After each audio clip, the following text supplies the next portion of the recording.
क्या होगा अगर चुनाव से ठीक पहले उठे सवालों के बीच अचानक हजारों ईवीएम जलकर राख हो जाए? क्या होगा अगर विपक्ष पहले से ही चुनावी प्रक्रिया पर सवाल उठा रहा हो और फिर एक ऐसी घटना हो जाए जो पूरे देश का ध्यान अपनी ओर खींच ले? क्या ये सिर्फ एक हादसा है या फिर इसके पीछे कोई ऐसी कहानी छिपी हुई है जिसे अभी तक कोई खुलकर नहीं बता रहा है? बंगाल में 4000 ईवीएम जलने की घटना ने ठीक यही सवाल खड़ा कर दिया है और जितना आप इस कहानी के अंदर जाएंगे उतना ही ये मामला रहस्यमय होता चला जाता है। कुछ दिन पहले तक पश्चिम बंगाल की राजनीति अपने सामान्य विवादों में उलझी हुई थी। चुनावी माहौल को लेकर बहसें चल रही थी, विपक्ष सरकार पर आरोप लगा रहा था और सत्ता पक्ष उन आरोपों को खारिज कर रहा था। लेकिन फिर कोलकाता के अलीपुर स्थित एक सरकारी भवन में अचानक आग लगने की खबर निकल कर आती है। शुरुआत में लोगों ने इसे एक सामान्य आगजनी की घटना समझा, लेकिन कुछ घंटों बाद जब ये जानकारी सामने निकल कर आई कि इस आग में लगभग 4000 ईवीएम नष्ट हो गई है,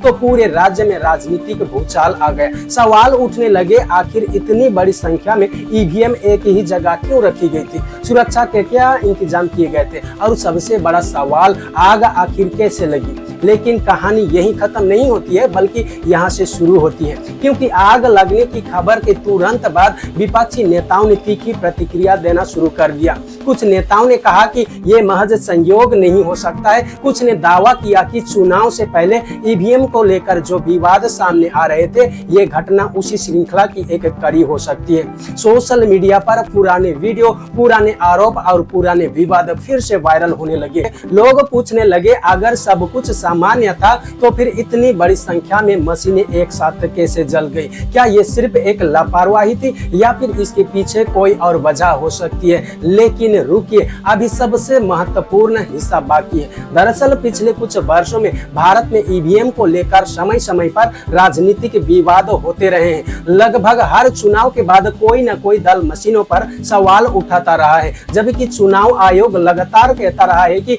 ईवीएम सुरक्षित है और उनमें छेड़छाड़ संभव नहीं है। बंगाल में भी चुनावी माहौल के दौरान कई बार ईवीएम को लेकर आरोप और प्रत्यारोप सामने आए हैं। हालांकि इनमें से कोई आरोपों की पुष्टि नहीं हुई, लेकिन राजनीतिक बहस लगातार जारी रही और फिर अचानक 4000 ईवीएम जलने की घटना ने उन सभी बहसों को एक बार फिर जीवित कर दिया है। यही वजह है कि ये आग केवल आग नहीं रही, बल्कि राजनीतिक विवाद का केंद्र बन चुका है। अब जरा उस रात की तस्वीर की कल्पना कीजिए। एक सरकारी इमारत अचानक उठती लपटे, दमकल की कई गाड़ियां, घंटों तक चलता राहत अभियान और फिर अगली सुबह सामने आती है वो खबर जिसने पूरे देश को चौंका कर रख दिया। रिपोर्ट के अनुसार आग पर पूरी तरह से काबू पाने में लंबे समय लगा, कई मंजिलें प्रभावित हुई, लेकिन जैसे जैसे जानकारी सामने आई वैसे वैसे नए सवाल भी खड़े होते चले गए। कुछ लोगों ने पूछा कि क्या सुरक्षा व्यवस्था पर्याप्त थी? क्या अग्नि मशीन, सामान, उपकरण सब कुछ सही था? क्या मशीनों को किसी और सुरक्षित जगह पर रखा जा सकता था? और फिर वही सवाल, क्या ये केवल एक हादसा था? इसी बीच पश्चिम बंगाल सरकार के कुछ प्रतिनिधियों ने भी कहा कि ये मामला पूरी तरह से जांच होना चाहिए और किसी भी संभावना को नजरअंदाज नहीं किया जाना चाहिए।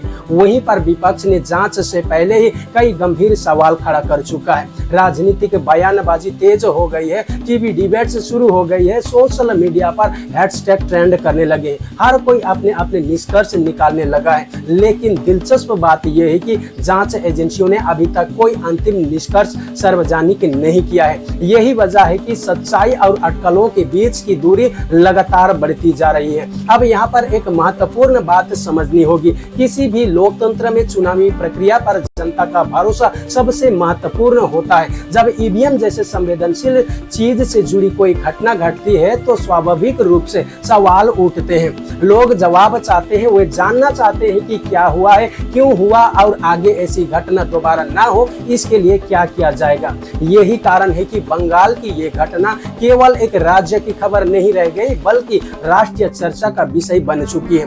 लेकिन सबसे बड़ा रहस्य अभी भी अनसुलझा है। आग कैसे लगी? क्या यह तकनीकी खराबी थी? क्या यह प्रशासनिक लापरवाही थी? क्या कोई बाहरी कारण था? या फिर वो सब कुछ जो सोशल मीडिया पर कहा जा रहा है सिर्फ एक राजनीतिक आरोप है। फिलहाल इन सवालों का कोई आधिकारिक जवाब नहीं है। एसआईटी जांच कर रही है, फॉरेंसिक टीमें काम कर रही है और रिपोर्ट का इंतजार किया जा रहा है। लेकिन जब तक अंतिम रिपोर्ट सामने निकल कर नहीं आती तब तक सवालों का सिलसिला रुकने वाला नहीं है। और शायद यही इस पूरी कहानी का सबसे दिलचस्प हिस्सा है। एक तरफ 4000 ईवीएम जलने की घटना है, दूसरी तरफ पहले से ही मौजूद राजनीतिक अविश्वास और आरोपों का माहौल। जब ये दोनों चीजें एक साथ आती है तो विवाद और भी बड़ा हो जाता है। यही वजह है कि बंगाल की राजनीति में ये मुद्दा आने वाले कई महीनों तक चर्चा का केंद्र बना रह सकता है। अब आखिरी में सवाल आपसे, क्या ये सिर्फ एक दुखद हादसा था जिसे राजनीतिक रंग दिया जा रहा है,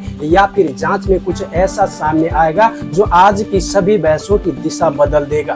इसका जवाब अभी किसी के पास नहीं है, लेकिन एक बात तय है, 4000 ईवीएम जलने की ये घटना भारतीय चुनावी राजनीति के सबसे चर्चित मामलों में से एक बन चुकी है। और जब तक जांच की अंतिम रिपोर्ट सामने नहीं आती है तब तक ये सवाल देश भर में गूंजता रहेगा, आखिर बंगाल में क्या चल रहा है। इस विषय पर आप लोग क्या सोचते हैं, कमेंट जरूर करें। धन्यवाद। जय हिंद।